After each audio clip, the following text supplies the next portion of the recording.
Well, I was born in Saaremaa, the big island of Estonia.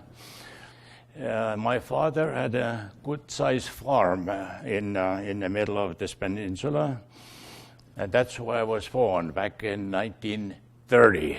We had a total of 10 of us. I had 6 sisters and 4 brothers. Well, we lived under German occupation like a normal life. We lived until, let's say, 1944. When we started finding out there was a war going on, the Russians were coming back and the Germans are, retreating. That time, the fighting was really getting very severe. They were fighting there about 3 weeks in one spot, very close to us. And they were shooting over us. We heard, like, you hear the whistle go over your head. One morning, a German comes to the entrance of our bunker, and he's telling us, you have to get ready very quickly because we're going to move out. We got no idea where we're going to go, unknown. We left the bunker, we started walking. The Germans were leading us. They took us, I would say, on the other side of town, probably 3-4 kilometers. And we started marching, and the Germans on their horseback, they were going back and forth, make sure nobody will escape. And actually they warned us, if anybody wants to escape or run away, we will shoot you on the spot. Now the question, why would they do it? I have no idea. Continuing, we marched about 7 miles. Towards the end of the peninsula, there was a little port where ships can pick up people.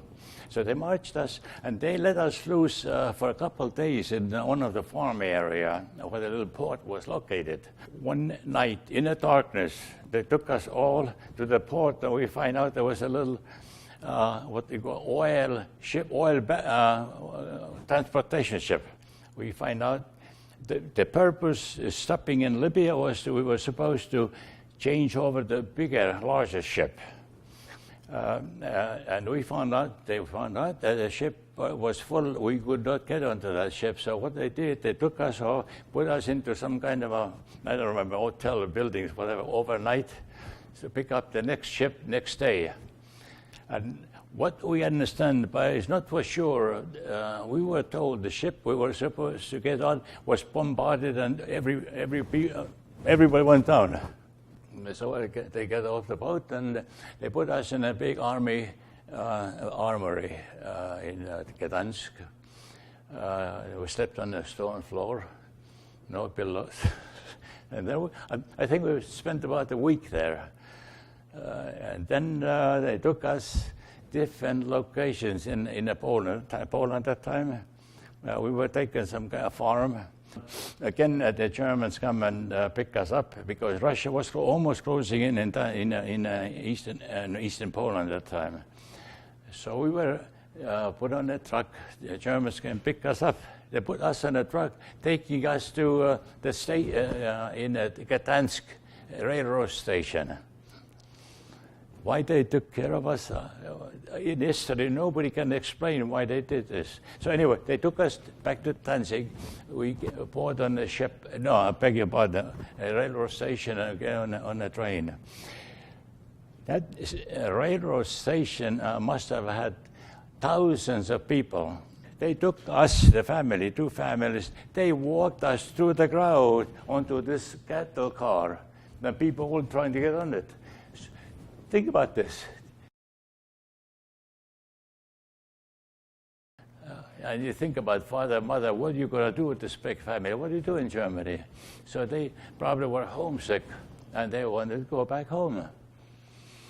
So then, of course, there were kind of transport provided to a little town of Schwarzenberg. That railroad was also full of people. We could not get on the train that was going to, who knows, Siberia, Estonia. Nobody could tell where that train would have taken us. But that train was full. We could not get on the train. I still remember the name, Mr. Muro, a Estonian man, came to us and he told us, you're not going to go on that train again. You're going to stay right in here. What a blessing. Oh gosh, when I think back about those days. So that's the time we stayed in Germany and stayed in a camp. And that's where kind of our life started in Germany, in Saaremaa. So we stayed in a camp, maybe a little more than a year or so. The camp established Estonian schools, mostly elementary school. There was no high school at that time. So I found out there was another city in Germany, southwest direction, probably a couple hundred miles, that there's the city was called Stoltzenau, and they had Estonian high school. So I decided to leave my family in Saaremaa, and on my own, I took off. I went on Stoltzenau, and they put me in some dormitory. That dormitory did not have hot water, did not have a heat, and that was at winter time. You could not see through the glass because a quarter-inch layer of ice on all windows. That's why I went to high school. The school ended and I was in Oldenburg. The high school also, the schools were all closed all over Germany. I'm referring to Estonian schools. So what I did, there was some kind of Estonian labor service company called, which was located in Nuremberg, which is part of southern Germany. So I thought I'm going to give it a try. I was 18 years old at the time, and on my own I went to Nuremberg. And that's the time I actually left my family for good. I never saw my family after that. They stayed in Oldenburg. In Oldenburg, my brother and my grandmother got permission to come to America. Of course, he got a job for me. Then he sponsored me, so that I was able to come to America, got a job. So I came to America in 1951, May 2nd, beautiful day in New York, got off the ship. Working with my brother about a year or so, I got an invitation to join the American Army. That was 1952. And I was telling them what I did, etc., etc. You know, they promoted me on the spot, gave me two corporal signs right away. First day in the army. Even though I had a good life in the army, but the army life it was not for me. So I went to an engineering school, a bachelor's degree, and then I was working. 59 when I got the BS degree, I got a job. I started working, and then at the same time I went to night school. Next 5 years I went to night school to get my master's degree in structural engineering. Petrochemical field, I did lots of traveling. I went to Moscow in 1974. The other engineers came home a certain day, and I decided to go visit Estonia. I was trying to get a permit to go to Estonia because I've never been in Estonia. I've been in the little island of Saaremaa, but never in Estonia, on the mainland of Estonia. They refused. They didn't want to give me a permit to go. But after trying to talk them into it, finally came to me and said, okay, we'll let you go. We'll let you go, but not more than a day. You have to be back same day as you go. So I started wondering, how do I go? How do I go to Tallinn? So it was a train. I was given a ticket in Russian. I could not understand it. It was very expensive. I can't remember. I don't know, $700, I believe, was the ticket. So I go to the railway station in Moscow, and I don't know which car to go in. So I stay there. A little time before the train takes off. Suddenly there was a lady, not a conductor, but a lady who serves the train. A gentleman comes to her and was talking Estonian. I heard that they're speaking Estonian. So I go back to that lady. I said, I can speak also Estonian, but I don't understand which of my car is. So she pointed out, it's right here. And funny, the gentleman Estonian, he came from, I was on the way to Tallinn. We got the same cabin. We were sitting next to each other on a little table on the train set, a little table on the side of the window. So we started talking. And I told the lady, do me a favor, please. Once we cross the Narva River, please wake me up. He said, oh yeah, I will do it. Never did. Suddenly in my sleep, I heard some kind of rattling sound, and that must be the bridge going over into Estonia. And sure enough, I got up, I looked through, we crossed that Narva River.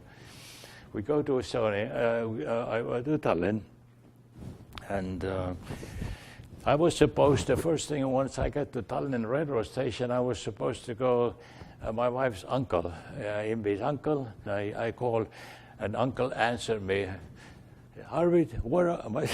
I said, Arvid, where are you? I said, I am in Tallinn here. And they never expected me to go to Estonia. He came to pick me up. My uncle, Imbi's uncle came to pick me up, took us to Viro Hotel. We went to outside, we had a cup of coffee and a little Danish. So we talk, and suddenly somebody comes behind me.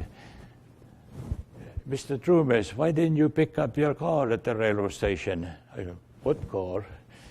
So apparently the ticket included the car for full day and with a driver and all the free day in the Tallinn. They said, I didn't understand, I didn't know. I told them, that's okay. And so my wife's uncle is driving me around in Tallinn and he said, I don't need a car, but what that means, somebody was following me from the beginning all the way to Tallinn. So that was just a story that how they followed every person if you were something to do with Russia. We enjoyed and we enjoy Estonia. I love to go back to Estonia every couple of months if I have a chance. Nice country. Even though my home, of course, is a disappointment. There was nothing. The village, they used to have a house right next to each other on the main highway. None left. Our buildings on the property all burned down to ground. You couldn't even see a foundation, like a jungle. I mean, if there was something sentimental, you can see a foundation. That the house where I was growing up, I was living 10 years or 14 years of my life, nothing. Yeah, it's kind of a sorry story. I don't know, we actually burned them down, but all buildings, like I said, 6, 7 buildings, including Saaremaa.